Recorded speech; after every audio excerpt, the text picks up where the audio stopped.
अहो काय सांगू तुम्हाला. पहिली माणसं ना खरंच बरी होती. सकाळी उठल्या उठल्या देवाचं नाव घ्यायची. आणि आजकालची पिढी डोळेही उघडत नाहीत तर उठल्या उठल्या मोबाईल कुठे आहे, मोबाईल कुठे आहे म्हणून शोधत बसतात.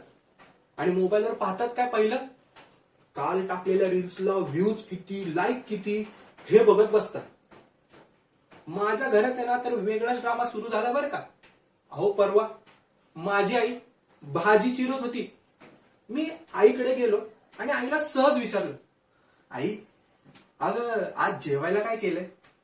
तर आईने सुरा बाजूला ठेवून कॅमेऱ्याकडे बघितल्यासारखं म्हणाली, नमस्कार रसिका, आज आपण बनवणार आहोत वांग्याचं चमचमीत भरीत. ही जर रेसिपी आवडली असेल तर लाईक करा, शेअर करा आणि सबस्क्राईब करा. अगं आई, मी कुठला सबस्क्रायबर नाही ग, तुझा मुलगा आहे. मला भूक लागली, जेवायला वाढ. आणि ते गाणं कुठलंही ट्रेंडिंगचं आलं ना तर त्याचा तर विचारूच नका बरं का.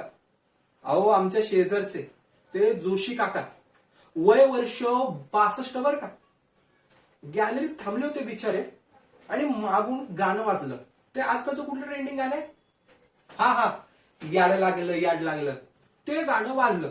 आणि काकांनी कंबर हलवत जी स्टेप करायला चालू केली.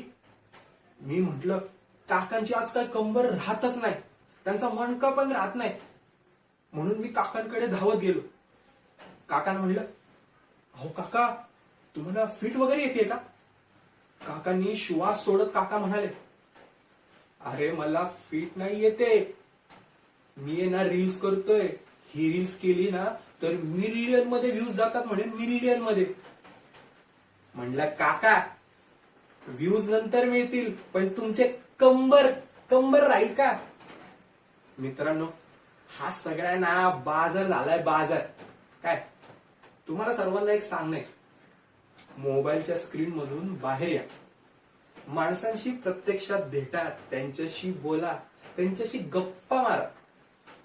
कसं आहे, लाईक्स आणि व्ह्यूज हे फक्त मोबाईलवर दिसतात, पण माणसांना प्रत्यक्षात भेटून जो आनंद मिळतो ना तो काय वेगळाच असतो.